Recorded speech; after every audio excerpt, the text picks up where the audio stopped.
Geometry.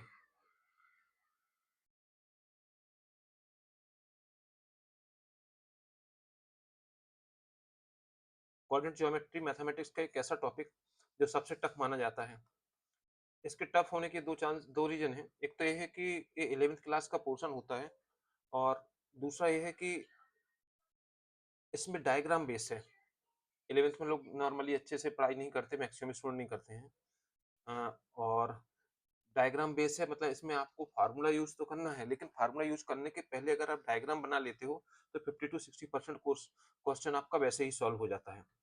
तो coordinate geometry के अंदर जो पहली चीज है वो पॉइंट है। पहला टॉपिक है पॉइंट। जैसे एक स्ट्रेट लाइन है,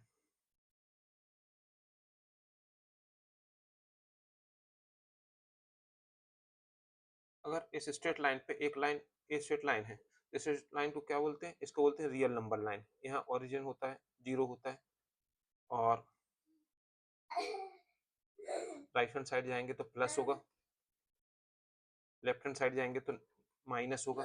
अगर इसी लाइन पे एक लाइन परपेंडिकुलर ड्रॉ की जाए, जैसे कि एक लाइन परपेंडिकुलर ड्रॉ किया जाए, तो ये जो परपेंडिकुलर लाइन होगी,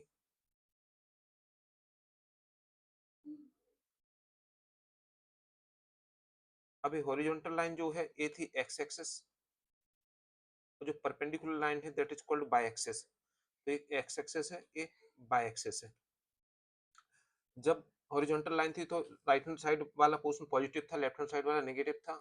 जब एक वर्टिकल लाइन ड्रॉ कर दी तो वर्टिकल लाइन जो बाय एक्सिस है, बाय एक्सिस का अपर पोर्शन पॉजिटिव होता है, लोअर पोर्शन नेगेटिव होता है, और एक्स एक्सिस और बाय एक्सिस जो पॉइंट ऑफ इंटरसेक्शन है इसे बोलते हैं ओरिजिन। ठीक है, यह दोनों एक्स एक्सिस और बाय एक्सिस दोनों चार क्वाड्रेंट बनाते हैं। First quadrant, second quadrant, third and fourth. ठीक है, फर्स्ट सेकंड थर्ड फोर्थ। जैसे एक्स एक्सिस और बाय एक्सिस है, अगर दोनों को एक साथ बोले तो कोऑर्डिनेट एक्सिस बोलते हैं। दोनों को एक साथ बोला जाए तो that is called coordinate axis.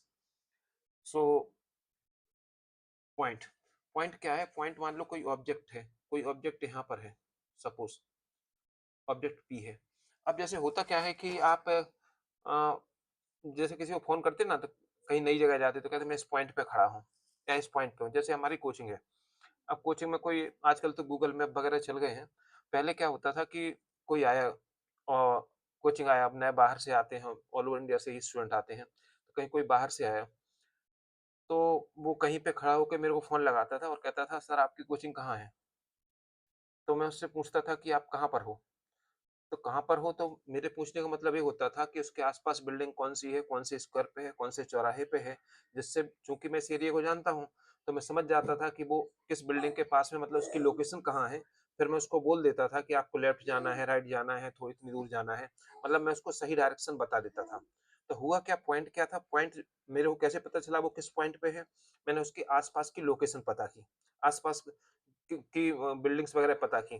तो सिमिलरली अगर पॉइंट के बारे में आपको जानना है, तो कोई ऑब्जेक्ट एक्स एक्सिस या बाय एक्सिस से कितनी दूरी पर है, मतलब आपका साफ कर ये पता करना है कि इस पॉइंट की लोकेशन क्या है, मतलब ये कौन से क्वाड्रेंट में है, फर्स्ट में है, सेकंड में है, थर्ड में है, फोर्थ में है।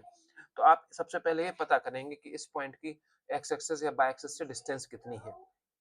अगर आपको ये पता चल जाए कि एक्स एक्सिस और बाय एक्सिस से डिस्टेंस कितनी है, तो आप बता पाओगे कि वो कौन से क्वाड्रेंट में है।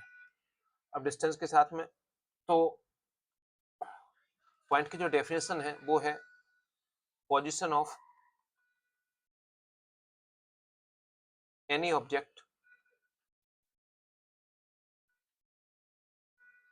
with respect to coordinate axis is called point। किसी भी ऑब्जेक्ट की कोऑर्डिनेट एक्सिस के रिस्पेक्ट में जो पोजीशन होती है उसे बोलते हैं पॉइंट। अब पोजीशन को, जैसे मैंने कहा कि कोई आता है तो वो आसपास की बिल्डिंग पूछता हूं मैं, वैसे ही पॉइंट की पोजीशन पता करने के लिए मैं ये पता करूंगा कि ये पॉइंट एक्स एक्सिस से कितने डिस्टेंस पे है या बाय एक्सिस से कितने डिस्टेंस पे है। जब मेरे को ये पता चल जाए कि एक्स एक्सिस से क्या डिस्टेंस इसका या बाय एक्सिस से कितना है, तो उसके बेस पे मैं बोल सकता हूँ कि इसकी पोजीशन क्या है। तो पी पॉइंट का बाय एक्सिस जो डिस्टेंस होता है वो एक्स होता है, और पी पॉइंट का एक्स एक्सिस जो डिस्टेंस होता है वो बाय होता है। तो रिप्रेजेंटेशन ऑफ पॉइंट,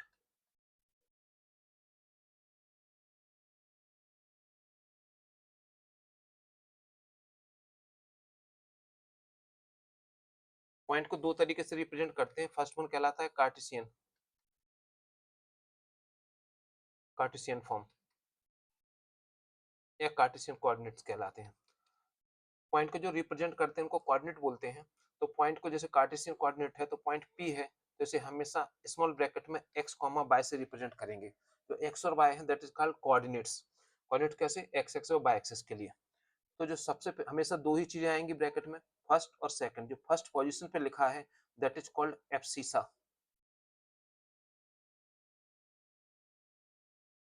जो पहली पोजीशन में लिखा है जैसे x है उसे एब्सिसा बोलते हैं। जो सेकंड वन है जैसे यहाँ y है दैट इज कॉल्ड ऑर्डिनेट, इसे ऑर्डिनेट बोलते हैं। मतलब अगर ऐसे कहें कि एक पॉइंट है जिसके कोऑर्डिनेट 3,4 या 3,5 है, तो 3 is called abscissa and 5 is called ordinate. मतलब मैं कहूंगा कि इस पॉइंट की एब्सिसा 3 है और इसका ऑर्डिनेट 5 है। तो कार्टेशियन में x कॉमा y से नोट करते हैं। अभी तो मैंने बता दिया कि x को क्या बोलते हैं, मैंने फर्स्ट को क्या बोलते हैं, y सेकंड को क्या बोलते हैं। अब x और y क्या रिप्रेजेंट करते हैं। तो x जो होता है मतलब जो एब्सिसा होती है किसी भी पॉइंट की, वो हमेशा उस पॉइंट की distance of point from by Axis, उस पॉइंट की बाय एक्सिस से दूरी बताती है हमेशा। और जो ऑर्डिनेट होता है वो बताता है डिस्टेंस ऑफ पॉइंट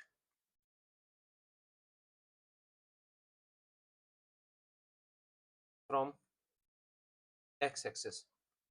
जो ऑर्डिनेट होता है उस पॉइंट की बाय एक्सिस से डिस्टेंस बताता है, और एब्सिसा उस पॉइंट की एक्स एक्सिस से एब्सिसा उस पॉइंट की बाय एक्सिस से डिस्टेंस बताता है, और ऑर्डिनेट हमेशा उस पॉइंट की एक्स एक्सिस से डिस्टेंस बताता है।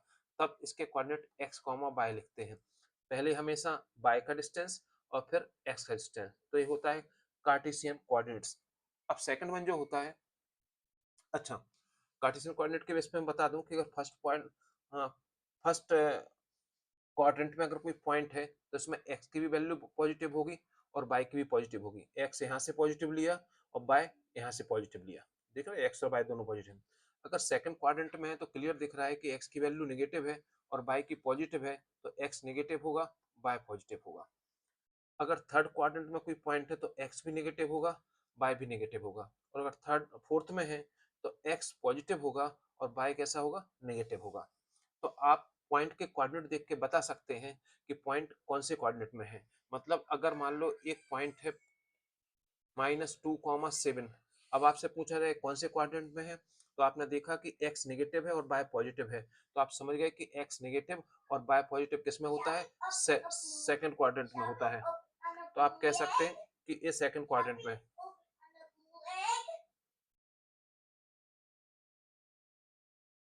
अगर x और y दोनों नेगेटिव हैं तो आप कहेंगे पॉइंट किस में है, थर्ड क्वाड्रेंट में है।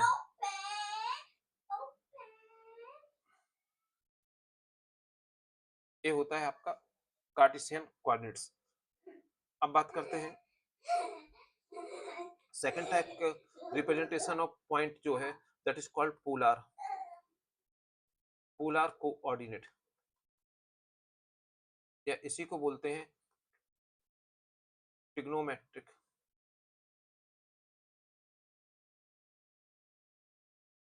कोऑर्डिनेट।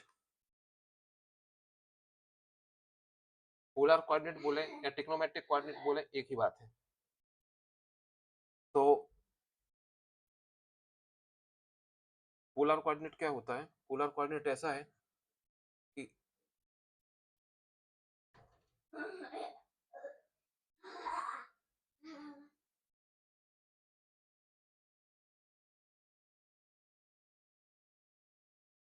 एक पी पॉइंट है, कार्टेशियन इसके एक्स कॉमा बाय हो गए। तो पोलर जो होते हैं पोलर कोऑर्डिनेट को आर कॉमा थीटा से नोट करते हैं। आर कॉमा थीटा क्या है बताते हैं।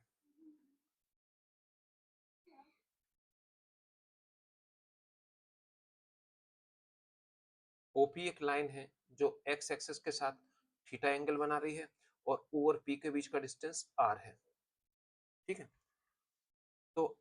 आर एब्सिसा है, थीटा ऑर्डिनेट है, तो आर क्या बताता है? आर बताता है distance between origin and point P, point, ठीक है। और थीटा क्या बताता है? थीटा बताता है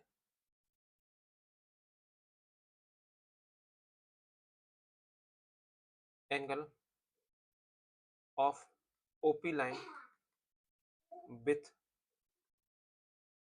positive direction of x axis, माने ओपी लाइन एक्स एक्सिस के पॉजिटिव डायरेक्शन में जो एंगल बनाती है वो थीटा होता है और ओवर पी के बीच का डिस्टेंस आर होता है। अच्छा, एंगल हमेशा इसी डायरेक्शन में बनता है, इसको बोलते हैं positive direction of x axis. ये मतलब एंटी क्लॉकवाइज ही बनेगा। ये एक्स एक्सिस है, ये वाई एक्सिस है।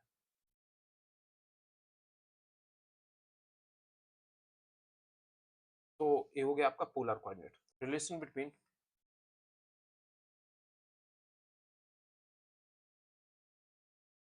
Cartesian and polar coordinate.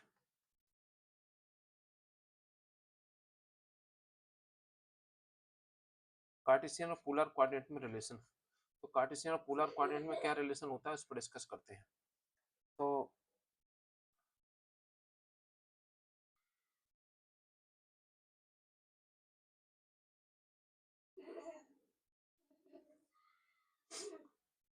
X axis y axis origin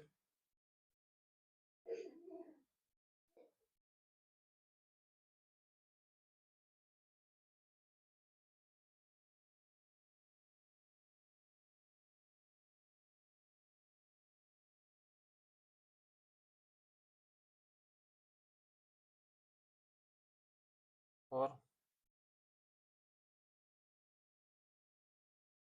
okay, A हो गया ए, ये हो गया बी। ये वाला डिस्टेंस एक्स है, ये वाला डिस्टेंस वाई है। ये एक्स है तो ये वाला भी एक्स होगा। ये एंगल है थीटा और ये डिस्टेंस है आर। सपोज यहाँ पॉइंट पी है, पी के cartesian coordinate x comma y है और polar coordinate r comma theta है। तो आपको एक्स कॉमा बाय और आर कॉमा थीटा में रिलेशन बताना है। सो जो ट्रायंगल है कौन सा, O A Q, sorry O A P, ये कैसा है? एक राइट एंगल ट्रायंगल है, क्लियर दिख रहा है, इस पे परपेंडिकुलर है तो 90 डिग्री का एंगल होगा। एक राइट एंगल ट्रायंगल है, तो राइट एंगल ट्रायंगल में क्या होता है कि अगर साइन थीटा निकालें तो साइन थीटा होता है perpendicular upon hypotenuse, so P A upon O P. So sine theta equal to P A की जो वैल्यू है वो y है और ओ पी की वैल्यू r है। सो y इक्वल टू अगर यहाँ से निकालें तो ये हो गया r साइन थीटा। सिमिलरली अगर इसी में cos थीटा निकालें तो cos थीटा होता है बेस अपॉन हाइपोटेनस, तो बेस कितना है OA और हाइपोटेनस कितनी है OP। So cos theta equal to OA कितना है x है और ये है r। So x equal to r cos theta. एक क्वेश्चन सेकंड है, तो एक क्वेश्चन फर्स्ट है, एक क्वेश्चन सेकंड। अब यहाँ पे अगर ध्यान से देखें तो हुआ क्या है कि बाई की वैल्यू आर और थीटा के फॉर्म में दी है और एक्स की वैल्यू भी आर और थीटा के फॉर्म में दी। इसका मतलब ये हुआ कि अगर आपको पोलर कोऑर्डिनेट दिए गए हैं और आपको उसको कार्टेशियन में कन्वर्ट करना है, मतलब आर थीटा को कन्वर्ट करना है एक्स वाई में, so we will use equation first and second. So for converting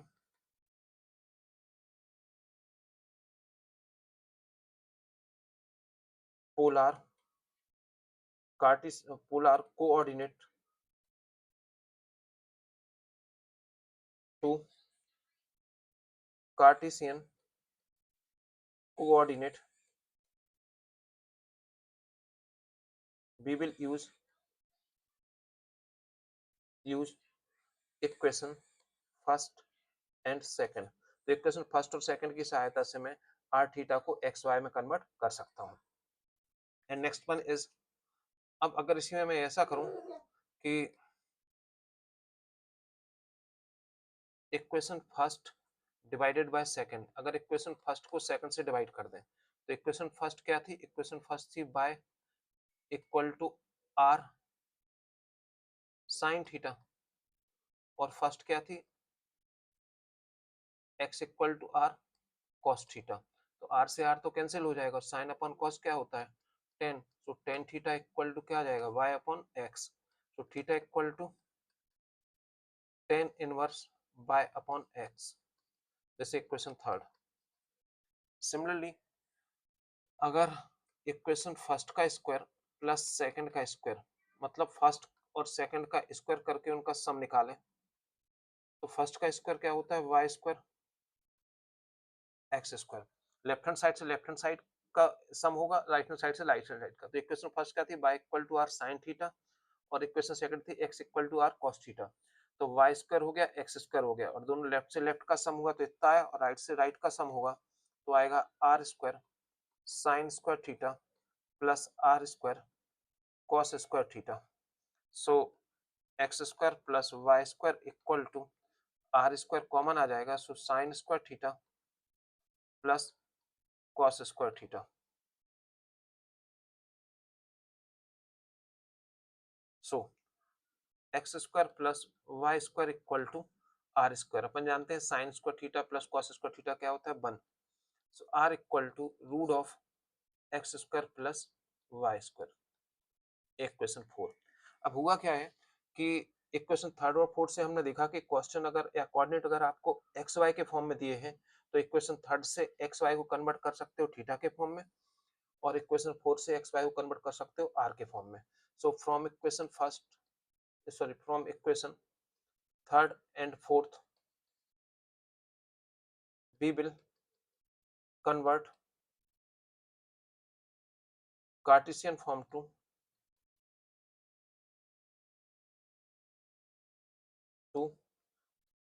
polar form. Cartesian form से किस में बदल सकते हैं?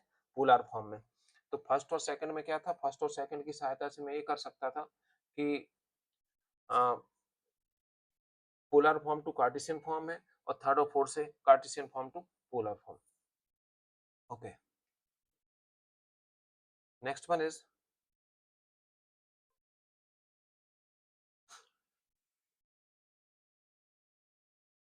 image of point।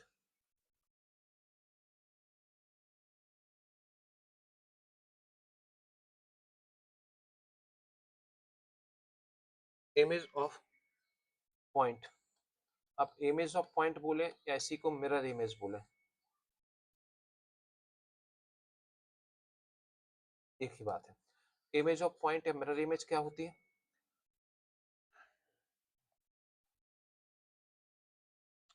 इसके पहले एक छोटा सा क्वेश्चन कर लेते हैं अपन उसके लिए।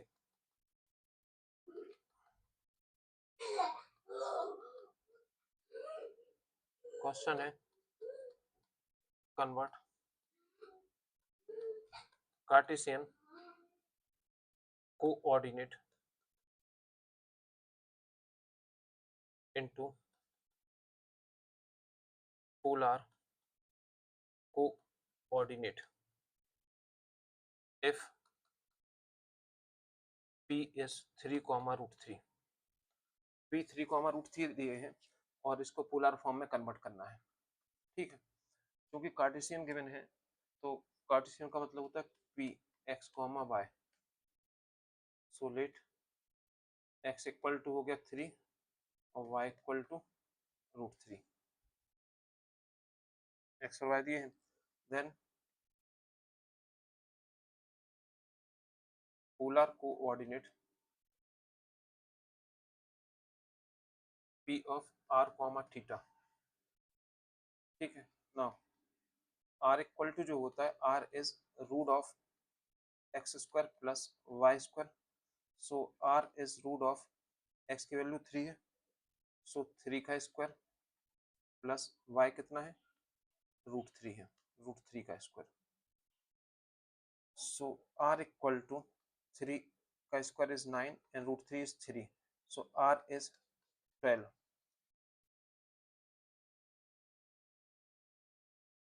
12 का मतलब हुआ 4 इंटू 3, 4 का रूट होता है 2, सो r equal to 2√3।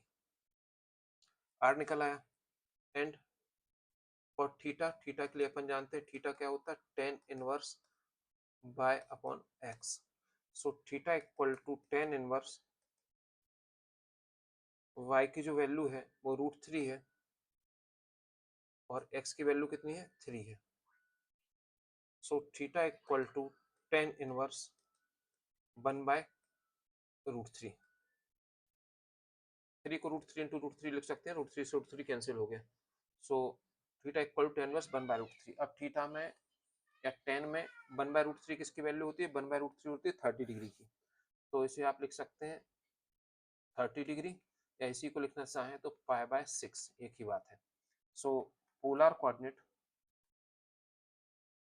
P of r theta, ये हो गया आपके P ऑफ 2√3 और 30 डिग्री, ये आपके हो गए पोलर कोऑर्डिनेट।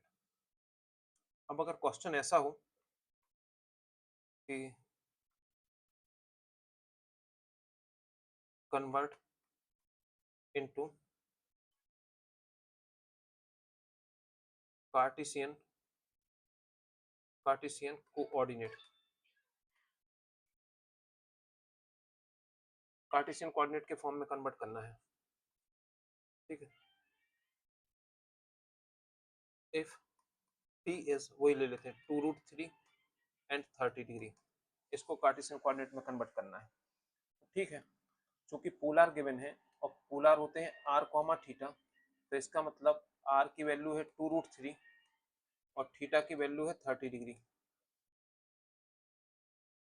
सो कार्टेशियन कोऑर्डिनेट में कन्वर्ट करना मतलब x और y की वैल्यू निकालने। नाउ अपन जानते हैं कि x इक्वल टू होता है r cos theta. So x equal to r की वैल्यू है 2√3 और cos 30 degree. So x equal to 2√3 cos 30, cos 30 की जो वैल्यू होती है वो होती है √3/2। सो x इक्वल टू 2 से 2 कैंसिल हो गया, √3 3, और y निकालने के लिए क्या करेंगे, y इक्वल टू होता है r sin theta. So y equal to r हो गया 2√3 और sin 30 degree. So y equal to 2√3 sin 30 होता है 1/2, 2 से 2 cancel, so y equal to √3। Then Cartesian coordinate क्या हो गए, P ऑफ x, y होते हैं, तो ये होगा P ऑफ 3, √3। मतलब आपने क्या देखा कि क्वेश्चन में r और थीटा दिया था तो आपने x और y फाइंड आउट किया, और पीछे अपन ने देखा था कि x और y गिवन है तो r और थीटा फाइंड आउट किया। ये होता है कार्टेशियन टू पोलर फॉर्म, और फिर polar form to Cartesian form. तो ये कार्टेशियन से पोलर था।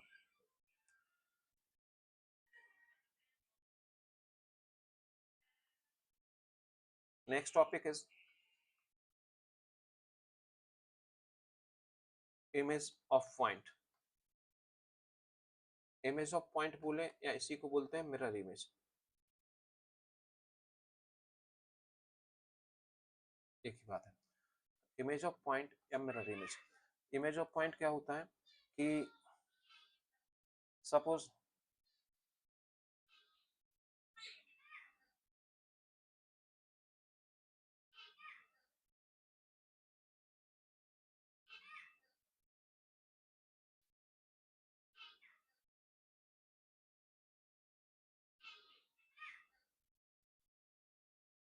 x x dash y y dash, एक पॉइंट P है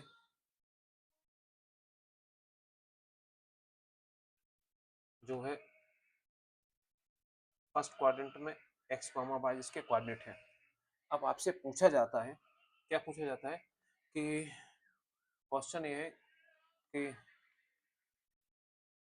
फाइंड द क्या, इमेज ऑफ पॉइंट P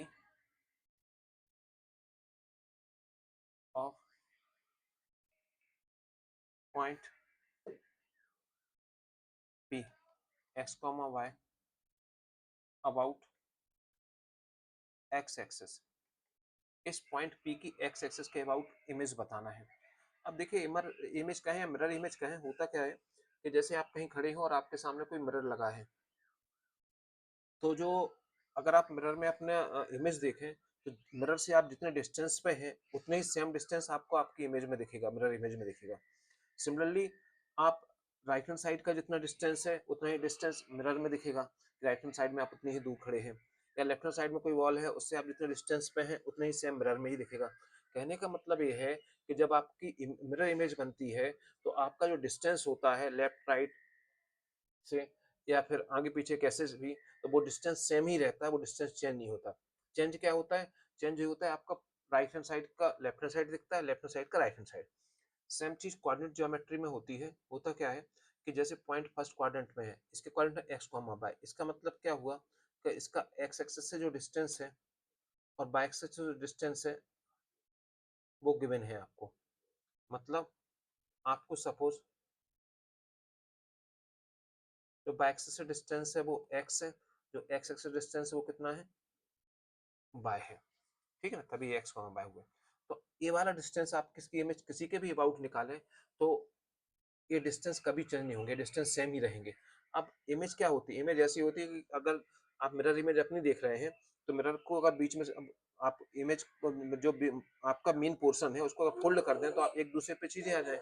मतलब एक्स एक्सिस के अबाउट आप इसकी इमेज निकाल रहे हैं, तो अगर एक्स एक्सिस को फोल्ड करें तो पी का जो इमेज होगा, पी डैश सपोज, वो सेम एक दूसरे के ऊपर आ जाएंगे। मतलब मैं कहना ये चाह रहा हूँ कि सपोज इसकी इमेज बनी यहाँ पे पी डैश, ठीक है, तो ए वाला डिस्टेंस सेम रहेगा और ए वाला डिस्टेंस भी क्या होगा? सेम ही रहेगा। मतलब अगर आप एक्स एक्सिस से फोल्ड करोगे तो पी के ऊपर क्या आ जाएगा? पी डैश आ जाएगा। इसलिए इसके कोऑर्डिनेट भी क्या होंगे? इसके कोऑर्डिनेट भी वही होंगे जो ऊपर हैं, एक्स कॉमा बाय, क्योंकि डिस्टेंस तो सेम ही है, एक्स कॉमा बाय। बस इतना होगा कि चूंकि पॉइंट फर्स्ट क्वाड्रेंट में था और इसकी इमेज फोर्थ क्वाड्रेंट बनी, और फर्स्ट क्वाड्रेंट में एक्स और बाय पॉजिटिव होते हैं, लेकिन फोर्थ क्वाड्रेंट में एक्स तो पॉजिटिव होता है, बाय कैसा होता है? नेगेटिव होता है। तो इसके जो पी डैश के कोऑर्डिनेट्स होंगे वो एक्स कॉमा माइनस बाय होंगे। ठीक है, पी के अगर एक्स कॉमा बाय है तो पी डैश के होंगे x comma minus y. Second one ले लो, image of point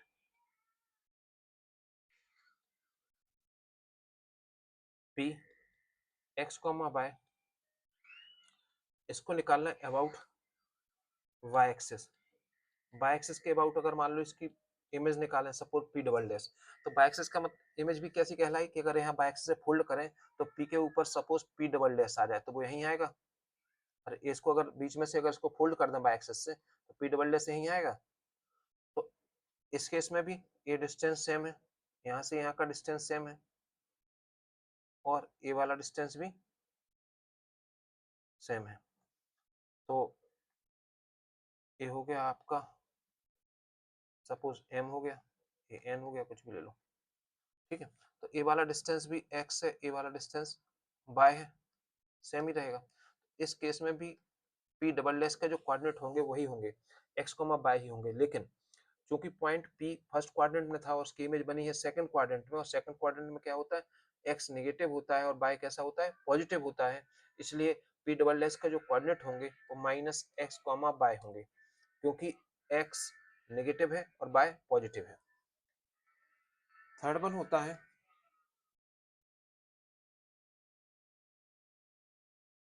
image of point P x comma by about origin.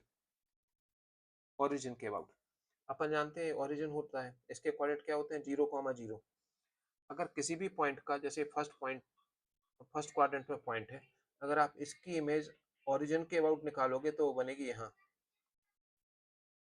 मतलब अपोजिट क्वाड्रेंट में। तो ये सपोज बना पी ट्रिपल डैश, जो कि पी फर्स्ट क्वाड्रेंट में था, उसकी इमेज बनी थर्ड क्वाड्रेंट में। तो और थर्ड क्वाड्रेंट में एक्स भी निगेटिव होता है और बाय भी निगेटिव होता है, तो पी ट्रिपल डैश के जो कोऑर्डिनेट होंगे वो होंगे माइनस एक्स माइनस बाय, ये होंगे। तो आप समझ गए होंगे कि अगर फर्स्ट क्वाड्रेंट में है तो एक्स एक्सिस के अबाउट इमेज निकालें तो पी डैश होगी, बाय एक्सिस के अबाउट निकालें तो पी डबल डैश होगी, और ओरिजिन के अबाउट निकालें तो पी ट्रिपल डैश होगी। माने फर्स्ट की एक्स एक्सिस के अबाउट इमेज फोर्थ क्वाड्रेंट में बनती है, बाई एक्सिस के अबाउट सेकंड क्वाड्रेंट बनती है। मान लो मैं आपसे ये पूछूं कि पी डबल डैश की इमेज बाई एक्सिस के अबाउट बताओ, तो पी डबल डैश जिसके coordinate minus x comma y है, उसकी बाई एक्सिस के अबाउट जो इमेज होगी वो क्या होगी, पी होगी। और पी डबल डैश की अगर पूछे कि एक्स एक्सिस के अबाउट बताओ, तो वो क्या होगी, पी ट्रिपल डैश होगी। ठीक है, या पी ट्रिपल डैश की बाई एक्सिस के अबाउट का है तो पी डैश होगी, पी ट्रिपल डैश की एक्सिस के अबाउट का है तो पी डबल डैश होगी। तो इमेज ऑफ पॉइंट आप समझ गए होंगे, इसमें डिस्टेंस चेंज नहीं होता, सिर्फ कोऑर्डिनेट चेंज होते हैं।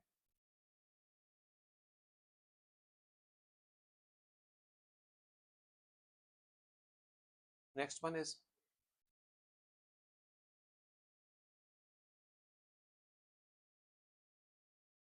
Measurement of angles.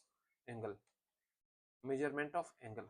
Measurement of angle क्या होता है कि आपको कोई एंगल दिया है तो आपको उसको मेजर करना है, नापना है कि कितनी डिग्री है, कैसे है। तो इसके लिए भी समझें।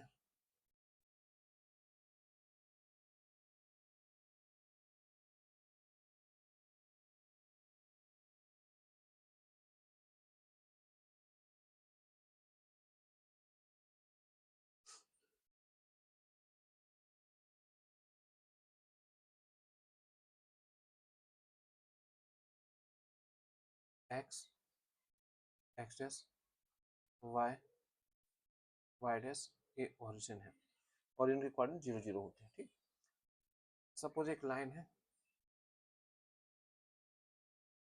ए, ओपी ले लो।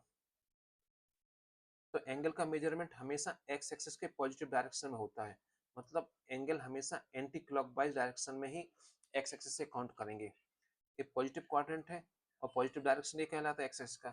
इस एक्सिस पॉजिटिव डायरेक्शन में एंटी क्लॉकवाइज ही आप इसका मेजरमेंट करते हैं। सपोज ये थीटा है, तो इस एंगल को अपन थीटा भी बोल सकते हैं, और ऐसा भी कह सकते हैं कि चूंकि एंगल कहाँ बन रहा है, फर्स्ट क्वाड्रेंट में बन रहा है, तो फर्स्ट क्वाड्रेंट में जो एंगल होता है ये कितना होता है, ये होता है 0 डिग्री, ये होता है 0 डिग्री, ये होता है 90 डिग्री यहाँ तक का, ये होता है 180 degree, this one is 270 degree. अब वापस यहीं आ जाए तो 360 डिग्री। सही है ना। तो एंगल का जो मेजरमेंट होता है, जो फर्स्ट क्वाड्रेंट में एंगल बनता है, वो 0 और 90 के बीच में बनता है। तो 0 और 90 के बीच में बोले तो इसे थीटा 10 डिग्री, 20 डिग्री, 30 डिग्री, तो theta equal to 10 degree, 20 degree, 30 degree भी बोल सकते हैं, या इसी को बोल सकते हैं 90 माइनस थीटा, क्योंकि जो भी एंगल बनेगा वो 90 से कम ही बनेगा, क्योंकि 90 बन जाएगा तो वो तो यहाँ बन जाएगा। तो फर्स्ट क्वाड्रेंट में जो भी एंगल बनता है वो 90 से कम बनता है, तो आप या तो उसे थीटा बोल सकते हैं, 90 माइनस थीटा। अब ऐसे ही अगर आप इसको थोड़ा सा और बढ़ा दें, ऐसे ले लें,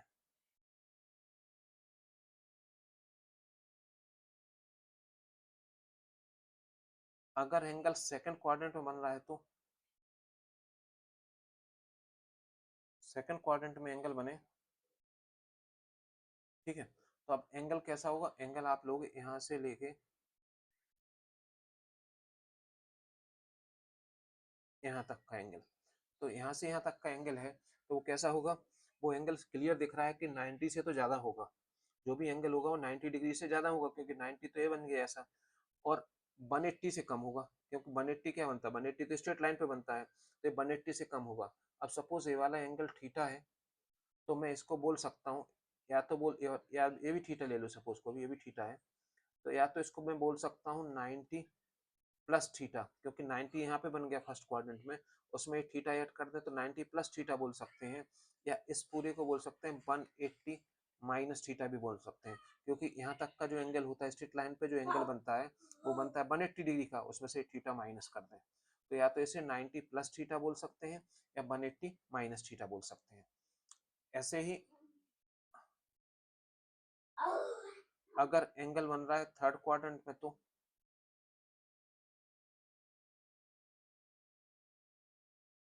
अगर थर्ड क्वाड्रेंट में एंगल बन रहा है, इसको थोड़ा सा और बढ़ाएं, यहाँ से यहाँ तक ले लें, सपोज थोड़ा सा अच्छा ले लेते हैं, यहाँ से यहाँ तक ले लें, तो सपोज ये भी थीटा है या ये भी थीटा है। अब एंगल इसको कैसे काउंट करेंगे, इसको भी दो तरीके से काउंट कर सकते हैं, इस एंगल को लेना एंगल यहीं से है, तो इसको दो तरीके से काउंट कर सकते हैं। अब चूंकि थर्ड क्वाड्रेंट में तो या तो 180 से ज्यादा होगा या 270 से कम होगा।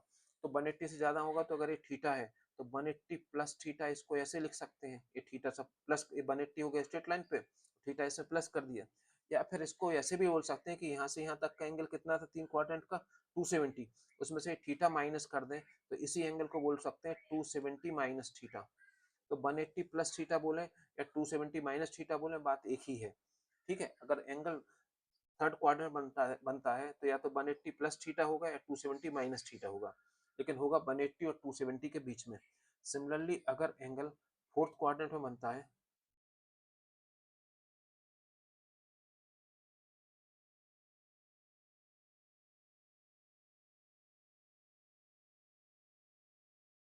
एंगल अगर फोर्थ क्वाड्रेंट में बनता है तो आप एंगल को कैसे मेजरमेंट करेंगे, इसको एंगल यहाँ से यहाँ तक का लेंगे,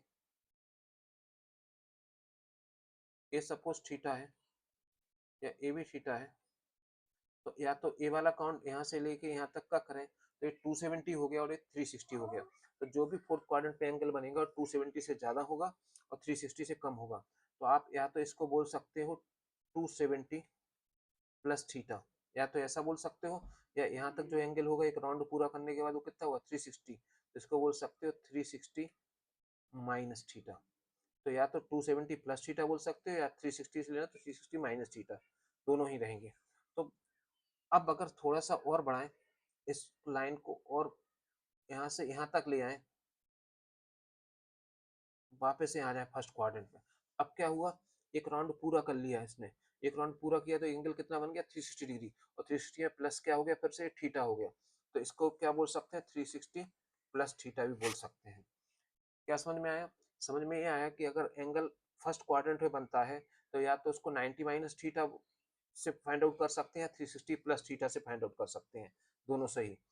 अगर एंगल सेकंड क्वाड्रेंट में बन रहा है तो या तो वो 90 प्लस थीटा होगा या 180 माइनस थीटा होगा, दोनों सेम ही आएंगे, वैल्यू दोनों में सेम आएगी, कैसे भी आप दोनों तरीके से निकालें। थर्ड क्वाड्रेंट होगा तो उसे 180 प्लस थीटा से भी निकाल सकते हैं या 270 माइनस थीटा से भी निकाल सकते हैं। फोर्थ क्वाड्रेंट में होगा तो 270 प्लस थीटा या 360 माइनस थीटा, कैसे भी फाइंड आउट कर सकते हैं। तो ये हो गया एंगल फाइंड आउट करने का तरीका।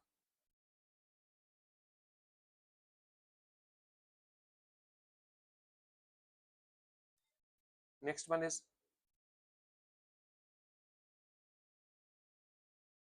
Distance formula.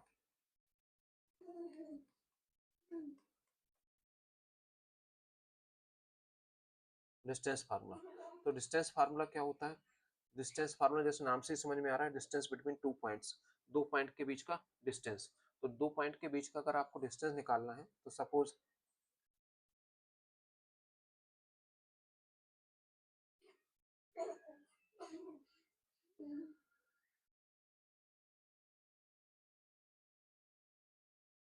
एक पॉइंट ए है, एक पॉइंट बी है। ए के कोऑर्डिनेट है x1/1 और बी के है x2/2। तो इन दोनों पॉइंट के बीच का डिस्टेंस कहें या लेंथ ऑफ ए बी कहें, एक ही बात होती है। दोनों पॉइंट के बीच का डिस्टेंस निकालना है तो अपन ऐसे निकाल सकते हैं कि, इसको मैं डायग्राम के थ्रू बताता हूँ आपको।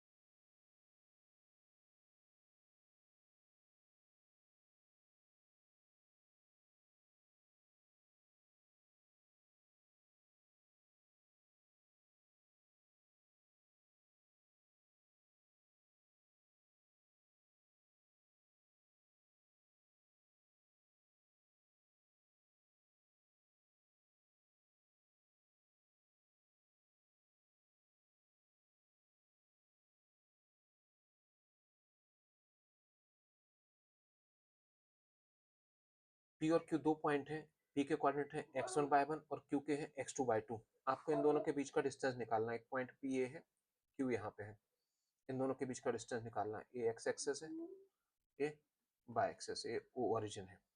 आप क्या करेंगे, पी से एक्स एक्सिस पे परपेंडिकुलर ड्रॉ करेंगे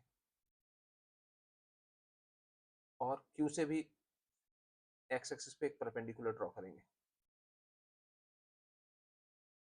और P से इस पर एक परपेंडिकुलर ड्रॉ करेंगे।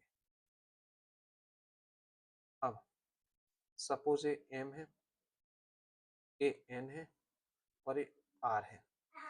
तो चूंकि P के कोऑर्डिनेट x1 y1 थे, तो ये वाला डिस्टेंस x1 होगा और ये वाला डिस्टेंस y1 होगा। सिमिलरली Q के कोऑर्डिनेट x2 y2 थे, तो यहाँ से यहाँ तक का जो डिस्टेंस होगा वो x2 होगा और ये वाला जो डिस्टेंस होगा वो y2 होगा। ठीक है। अब अगर mn निकालना है तो mn इक्वल टू कैसा होगा, mn निकालना है तो mn इक्वल टू होगा o से लेके n तक का minus om। So mn equal to on है x2 और om है x1। चूंकि mn और pr इक्वल है तो मैं लिख सकता हूँ pr equal to x2 minus x1। Equal क्यों है, ये वाली pm और rn या qn ये क्या परपेंडिकुलर है, परपेंडिकुलर है मतलब पैरेलल है एक दूसरे के। तो दो पैरेलल लाइन के बीच में कितने भी लाइन ड्रॉ की जाए उनकी लेंथ सेम होती है, तो mn और pr की लेंथ सेम होगी क्योंकि ये दो पैरेलल लाइंस के बीच में है। तो मैं लिख सकता हूँ mn इक्वल टू pr, तो pr की वैल्यू हो गई x2 minus x1। Similarly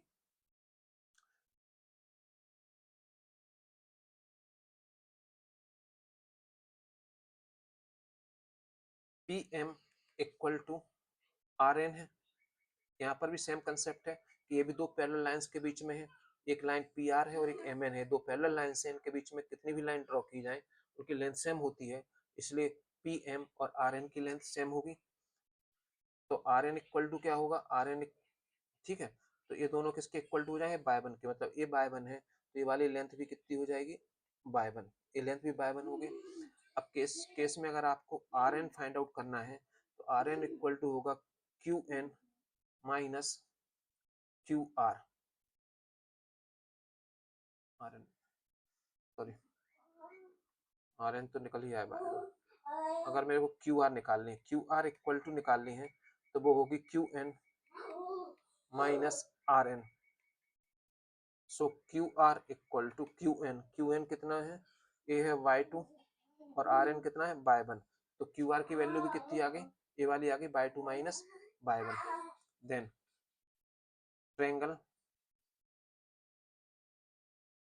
PRQ। अब PRQ कैसा है, PRQ एक राइट एंगल ट्रायंगल है, ये 90 डिग्री का एंगल होगा, ये राइट एंगल ट्रायंगल है, जैसे पाइथागोरस थ्योरम को सेटिस्फाई करेगा। मतलब इसमें मैं लिख सकता हूँ कि PR का whole square equal to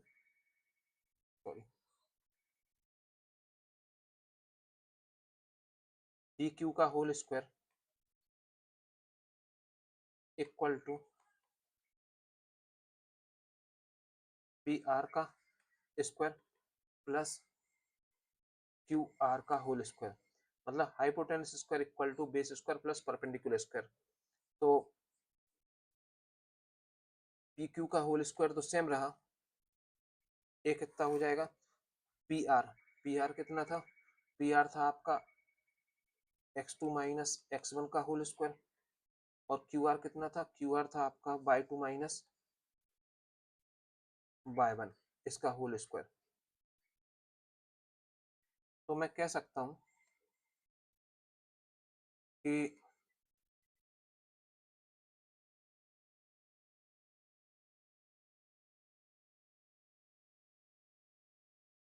PQ equal to root of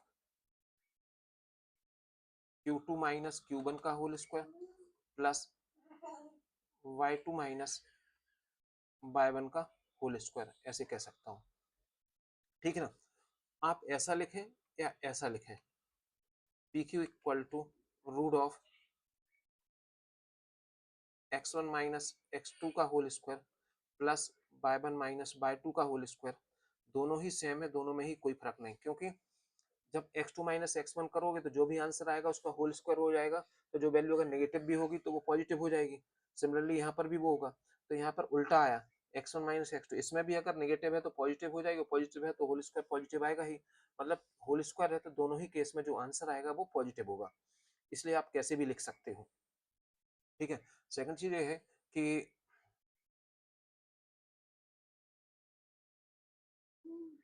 अपने को क्या पता, आप इसको x2/2 ले लो, इसको x1/1 ले लो, अपने दोनों में तो कोई फर्क नहीं, अपन किसी को भी x1/1 किसी को भी x2/2 सपोज कर सकते हैं। इसलिए आप दोनों में से कुछ भी ले सकते हो, दोनों में कोई फर्क नहीं पड़ता कि आगे आपने क्या लिया, ठीक है।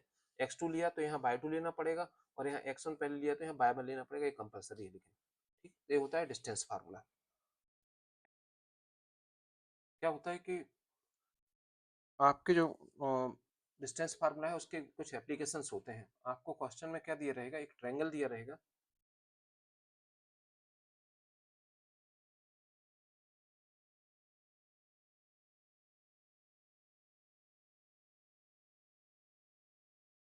Triangle ABC, A B and C। ए के कोऑर्डिनेट सपोज x1/1, B के हैं x2/2 एंड C के हैं x3/3। तो एक ट्रायंगल है जिसके तीनों वर्टाइसेस आपको गिवन है। आपसे पूछेंगे कि किस टाइप का ट्रायंगल है। तो ट्रायंगल जनरली तीन प्रकार के होते हैं। First one is equilateral triangle.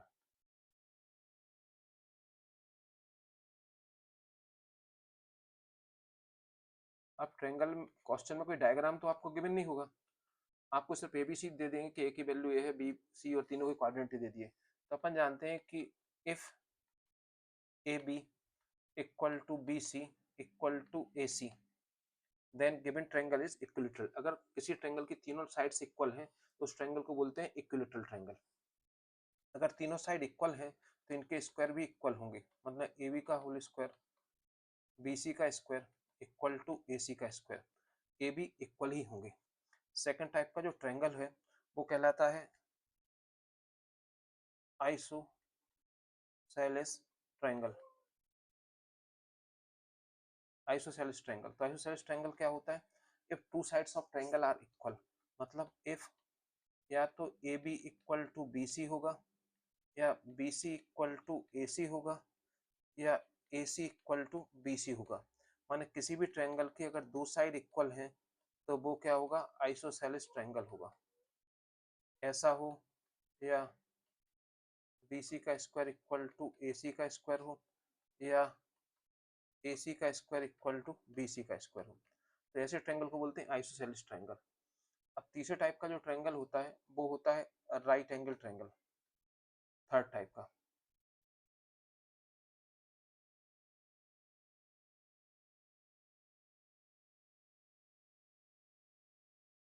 Right angle triangle, right angle triangle क्या होता है कि अपन को डायग्राम तो गिवन नहीं होगा, गिवन तो सिर्फ तीनों वर्टिस होंगे। तो राइट एंगल ट्रायंगल, एक चीज तो अपन ये समझते हैं कि राइट एंगल ट्रायंगल वो होता है जिसका एक एंगल 90 डिग्री का हो। अब इसमें कोई एंगल की वैल्यू तो दी नहीं है अपन को, अपने को तीनों वर्टिस दिए गए हैं, तो आप कैसे पता करेंगे। तो राइट एंगल फाइंड आउट करने का एक तरीका ये भी होता है कि अगर किसी ट्रायंगल की एक साइड का स्क्वायर रिमेनिंग टू साइड्स के स्क्वायर के सम के बराबर हो, तो ऐसे ट्रायंगल को राइट एंगल ट्रायंगल बोलते हैं। मतलब if suppose AC square equal to AB square plus BC square, या फिर AB square equal to AC square plus BC square, या AB square equal to AC square plus BC square. माने किसी भी एक साइड का स्क्वायर रिमेनिंग टू साइड के square के सम के बराबर है, तो ऐसे ट्रायंगल को राइट एंगल ट्रायंगल बोलते हैं। तो क्वेश्चन में तीन बाटें दिए रहेंगे आपको, और चौथा आपको निकालना है। इसी के बेस पे क्वेश्चन करते हैं। क्वेश्चन है कि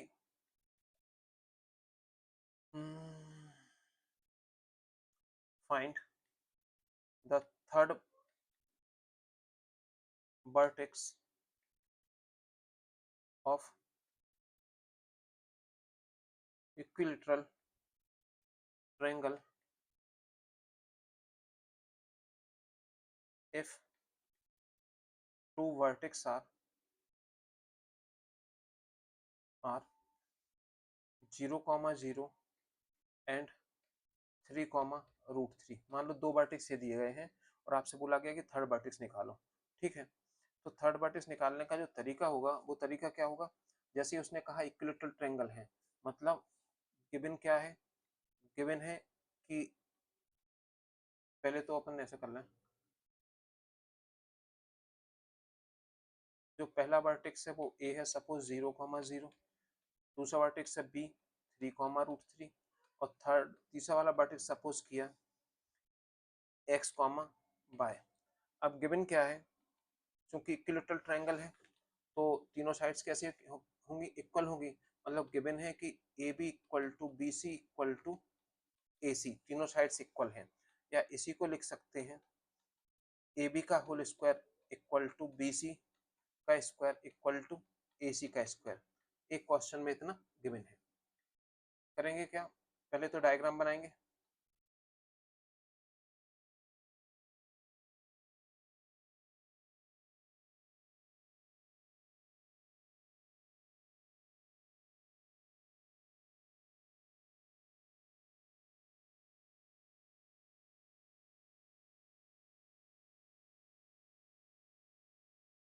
ए बी और सी, ये हो गया सपोज 0,0, 3,√3, और ये हो गया x, y। तो अब आप सबसे पहले निकालोगे ए बी। ए बी क्या होगा, डिस्टेंस बिटवीन ए बी या लेंथ ऑफ ए बी क्या होता, x2 माइनस x1 का whole square by 2 minus y1 का होल स्क्वायर, दोनों का सम और रूट। तो एक x1 by1 हो गया, एक x2 by2 हो गया, तो ये हो जाएगा रूट ऑफ 3 माइनस 0 का whole square plus root 3 minus 0 का whole square, x2 minus x1 का whole square plus y2 minus y1। इसे x2 by2 ले लिया, ए x1 by1 हो गया। तो ए बी या A B square root transfer होगा तो ऐसे लिख सकते हैं, A B square equal to कितना हो गया, 9 + 3 12 हो गया। दूसरा निकालेंगे B C square, B C square भी सेम आएगा। अब ये हो गया x2 by2, ये हो गया x1 by1, ये हो जाएगा x माइनस 3 का whole square plus y minus root 3 का whole square. So B C square equal to a square plus B square minus 2ab और a square plus B square minus 2ab, मतलब B C square equal to x square plus Y square minus 6x minus 2√3y plus 12, ये B C square हो गया। अब निकालेंगे ए C square, ए C square मतलब इन दोनों के बीच का, तो क्लियर है x माइनस 0 का whole square plus y minus 0 का whole square. So A C square equal to x square plus Y square. तो पहले तो तीनों डिस्टेंस निकाल लिए, तीनों की लेंथ निकाल ली। अब क्या करेंगे कि दो दो लेंथ को एक साथ ले लेंगे। सो टेकिंग सपोज तीनों आपस में इक्वल है तो कोई भी दो इक्वल ले सकता हूं, तो B C square equal to A C square. अब B C square equal to A C square है तो बी सी स्क्वायर की वैल्यू कितनी थी, ये थी x square plus Y square minus 6x minus 2√3y plus 12 ये थी, और ए सी स्क्वायर कितना था, x square plus Y square. X square y square cancel हो जाएंगे तो बचेगा minus 6x minus 2√3y plus 12 equal to 0।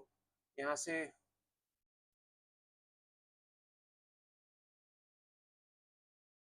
Two common ले लें, जैसे तो 2√3 भी ले सकते हैं, 2√3 कॉमन ले लें,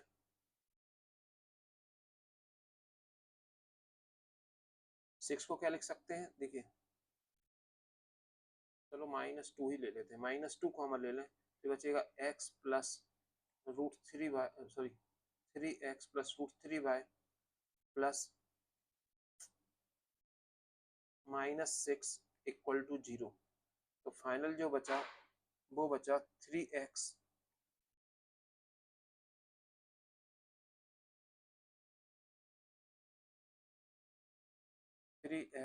और क्या था 3x plus √3y -6, 3x plus √3y -6 equal to 0। ये हो गई इक्वेशन फर्स्ट। अभी क्या था, अभी अपन ने लिया था A C square equal to B C square या B C square equal to A C square. अब फिर से किन्हीं दो को इक्वल लेंगे, तो अब की बार ले लेते हैं ए सी स्क्वायर छोटा है तो इसको और इसको, तो A C square equal to A B square, तो क्या आ जाएगा x square plus Y square equal to 12। तो taking A C square equal to B C square, so x square plus Y square x square plus Y square equal to 12। Equation first से, from equation first x या y की value निकालें, suppose x की value निकालें यहाँ से, तो कितनी होगी √3y अपॉन 3, ये इसमें पुट कर दें, या इसी को लिख सकते हैं x equal to 2 minus 1/√3 by 3 से 2 टाइम कैंसिल, √3 से √3 टाइम कैंसिल, तो इतना लिख सकते हैं। इसे पुट इन इक्वेशन सेकंड, इस इक्वेशन सेकंड में पुट कर दें, तो ये क्या हो जाएगी, ये हो जाएगी 2 माइनस 1/√3 बाय का whole square plus Y square equal to 12। एक ही वेरिएबल के फॉर्म में सॉल्व कर लेते हैं, तो A square plus B square माने by square upon 3 minus 2ab, तो 4 upon √3 by plus Y square minus 12 equal to 0।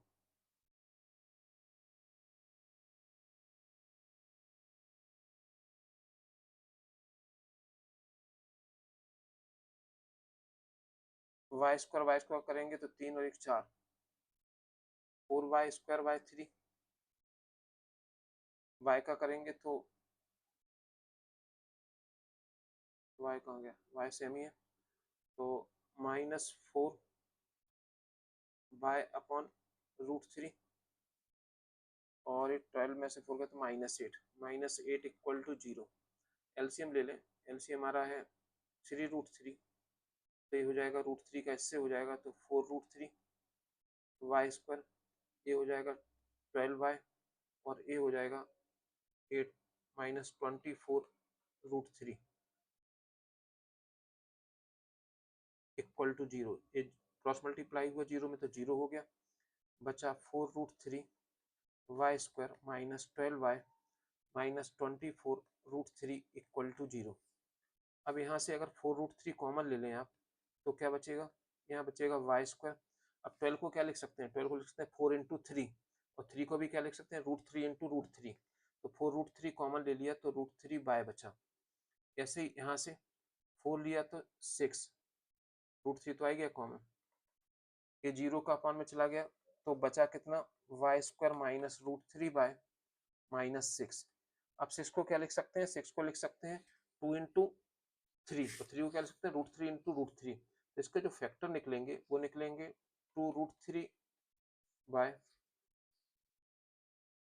Plus √3। देखो 2√3 में से √3 गया तो कितना बचेगा, √3 बचेगा, इन दोनों का मल्टीप्लाई करोगे तो कितना आ जाएगा, 3√3 इंटू √3 6, -6 बाय स्क्वायर आ जाएगा, ठीक है, -6 इक्वल टू 0। यहाँ से फैक्टर निकाले, सो बाय -2√3, और यहाँ से √3 कॉमन लिया, सो बाय -2√3। तो y की दो वैल्यू निकली, एक निकली -√3,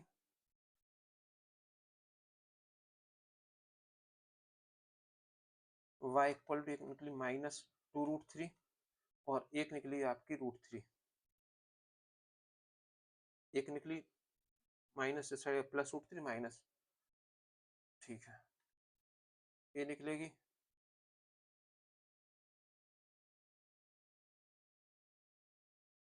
+2√3, और √3 उसमें ट्रांसफर हुआ तो हो जाएगा -√3। ये दो वैल्यू निकली पाई की, इसे पुट कर देंगे, put in equation second. Equation second क्या थी, ये वाली कहाँ गई, सेकंड इसको सपोज किया, सेकंड ए थी, सेकंड ए थी तो इसको थर्ड ले लो, ये थर्ड थी, थर्ड में x minus sorry x equal 2 minus 1/√3 by third,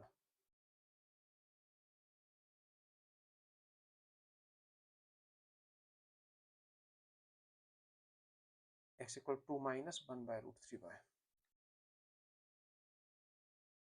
2 minus 1/√3 by X की। इसमें y की एक एक वैल्यू पुट करेंगे, एक बार y इक्वल टू 2√3 निकलेंगे, तो x equal to 2 minus 2√3 upon √3, तो √3 से √3 कैंसिल हो गया, तो x इक्वल टू 2 माइनस 2 बचा, तो x इक्वल टू कितना आ गया 0।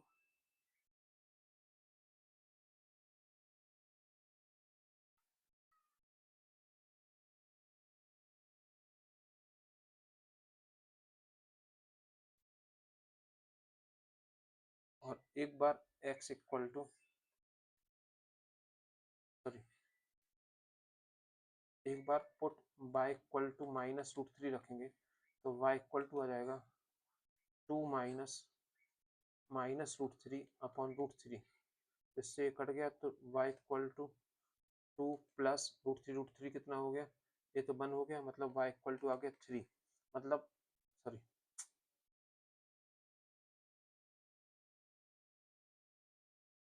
y इक्वल टू 2√3 रखा, तो -√3 रखा, तो x इक्वल से पुट किया ना, x equal to 2 minus 1/√3 into -√3, so x equal to 2 minus minus plus √3 से √3 cancel, so x equal to 3, then x की जो वैल्यू आई वो आई 0 और 3। इसका मतलब क्या हुआ कि थर्ड वर्टेक्स कैसा आया, थर्ड वर्टेक्स आया x, थर्ड एक्चुअली क्या हुआ, एक में दो वर्टेक्स निकलेंगे, आप अगर ध्यान से देखें तो x इक्वल टू जब सॉरी y इक्वल टू 2√3 रखा था तो 0 आया, मतलब यहाँ से c की जो वैल्यू x कॉमा y थी वो क्या निकली, वो निकली 0 कॉमा,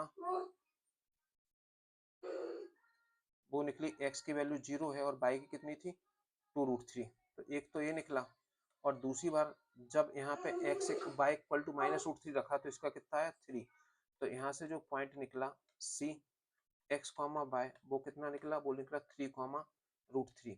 तो ध्यान रहे आपको कि जब भी आप कोई दो वर्टेक्स गिवन हो और तीसरे निकालना हो तो हमेशा आपके दो वर्टेक्स निकलेंगे, दो वर्टेक्स निकलेंगे, ये बता देता हूँ अभी क्यों निकलेंगे, हमेशा c की वैल्यू दो आएंगी, एक आई 0 कॉमा 2√3 और एक आई 3 कॉमा √3 और दोनों ही सही है।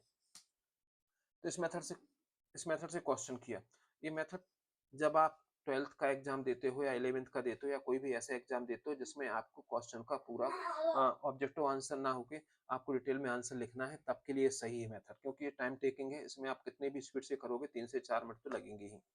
तो एक दूसरी मेथड पर डिस्कस करते हैं इसी की, ऐसे ही सेम क्वेश्चन करने के लिए, सेम क्वेश्चन के लिए जो इजी मेथड या शॉर्ट ट्रिक समझें या जैसा भी आप समझें उसको, तो एक्चुअली मैथ्स में शॉर्ट ट्रिक्स नहीं होती, आपका क्या होता है कंसेप्चुअल होते हैं, कंसेप्ट आपके क्लियर होंगे तो क्वेश्चन को सॉल्व करने का तरीका चेंज हो जाएगा। जैसे अगर सेम क्वेश्चन के लिए सेम क्वेश्चन ही है,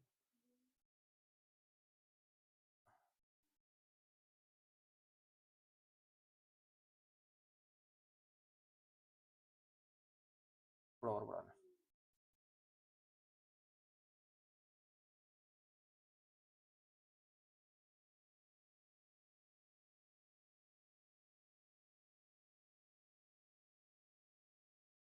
आपको जैसे एक पॉइंट दिया था, एक पॉइंट दिया था 0,0, तो वो हो गया ओरिजिन, उसके करंट क्या होगा 0,0, एक पॉइंट दिया था 3√3, तो 3√3 मतलब सपोज p हो गया यहाँ पे 3√3, और आपको दूसरा निकालना है, ठीक है निकालते हैं, थोड़ा सा इसको यहाँ ले लें, सपोज p पॉइंट यहाँ है 3,√3। अब क्या किया कि 3,√3 है तो फर्स्ट क्वाड्रेंट में होगा, ये फर्स्ट क्वाड्रेंट है, ये एक्स एक्सेस है, ये एक्स एक्सेस है, ये बाय एक्सेस है, ये बाय का पॉजिटिव पोर्शन है, ये बाय का नेगेटिव पोर्शन है, बाय डैश है, तो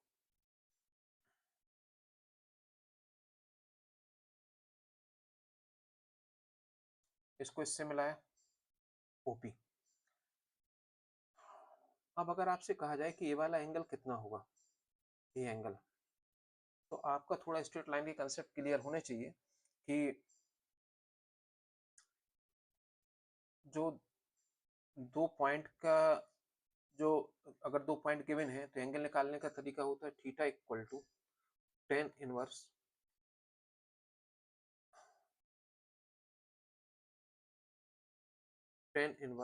y2 minus y1 upon x2 minus x1। ये फार्मूला होता है एंगल निकालने का।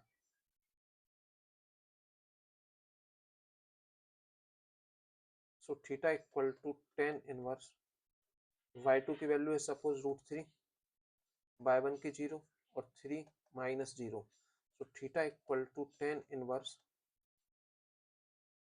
√3 अपॉन 3, 3 को √3 इंटू √3 लिख सकते हैं। So theta equal to tan inverse 1/√3। तो थीटा इक्वल टू 1/√3 किसकी वैल्यू होती है? 30 डिग्री की। मतलब ए एंगल कितना आ गया? ए एंगल आ गया 30। तो सिंपल सी बात है, अगर ये 30 है तो ये वाला एंगल कितना होगा? 60 डिग्री होगा। ये एंगल 60 डिग्री होगा। ठीक है। अब चूंकि इक्विलैटरल ट्रायंगल है तो इक्विलैटरल ट्रायंगल के तीनों एंगल कैसे होते हैं? सेम होते हैं। तीनों एंगल सेम होते हैं तो इसको अगर मैं इससे मिला दूं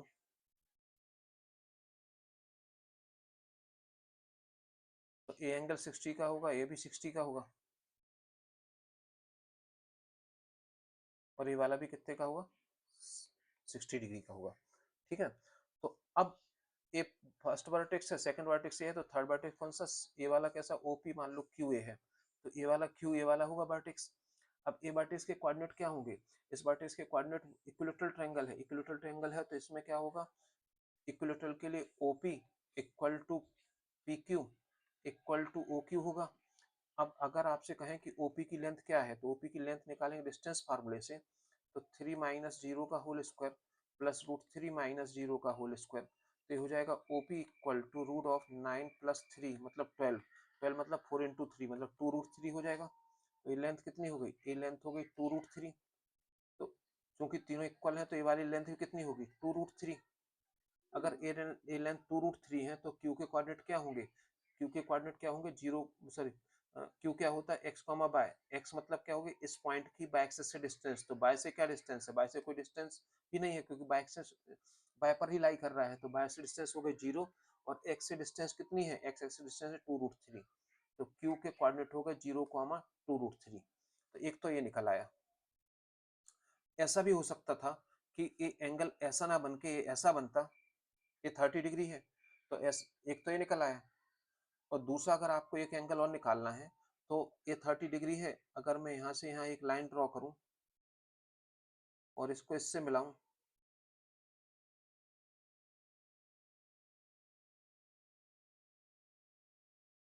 तो ये 30 है तो ये भी 30 ही होगा, ये भी 30 डिग्री होगा। मतलब टोटल मिला के क्या हो गया? 60 डिग्री।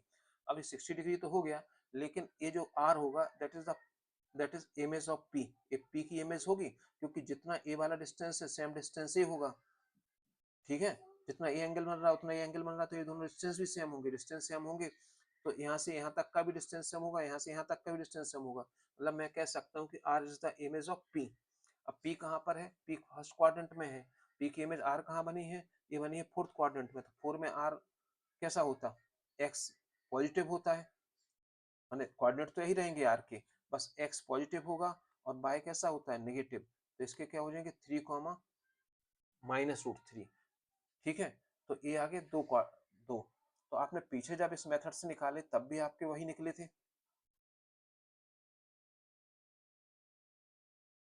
3 कॉमा -√3।